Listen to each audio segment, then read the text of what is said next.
ஸ்ரீ குருபியோ நமக. 108 days ancient yoga சேலஞ்சில் இன்னைக்கு நாம ஓம்காரத்தோட மீனிங்கை திருமூலர் எழுதிய திருமந்திரத்துல இருந்து பார்க்க போறோம். திருமந்திரத்துல 2676வது பாடல்ல ஓமெனும் ஓங்காரத்துள்ளே ஒரு மொழி, ஓமெனும் ஓங்காரத்துள்ளே உருவரு, ஓமெனும் ஓங்காரத்துள்ளே பல பேதம், ஓமெனும் ஓங்காரத்துள்ளே ஒன்முத்தி சித்தின்னு சொல்லியிருப்பாரு திருமூலர். இதுக்கான விளக்கம் என்னன்னா, ஓமெனும் ஓங்காரத்துள்ளே ஒரு மொழி, அதாவது ஓங்காரம் என்ற அந்த ஒரு மொழி பிரணவம், இதுதான் எல்லாத்துக்குமே மூலம்.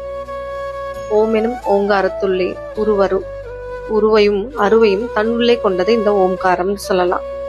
ஓமெனும் ஓங்காரத்துள்ளே பல பேதம், பல பேதம்ன்ற இடத்துல நம்ம ஸ்தூலம் சூக்ஷ்மம் அப்படியும் பார்க்கலாம், இல்ல மக்கள் ஞானி இந்த மாதிரி வேறுபாடுகளும் பார்க்கலாம். இது எல்லாமே ஓங்காரத்துக்குள்ள அடங்கும். ஓமெனும் ஓங்காரத்துள்ளே ஒன்முத்தி சித்தியே, ஒன்முத்தி ஓம்காரத்தை உணர்ந்தவர் முத்தியும் சித்தியும் பெறுவர்னு சொல்லியிருப்பாரு திருமூலர்.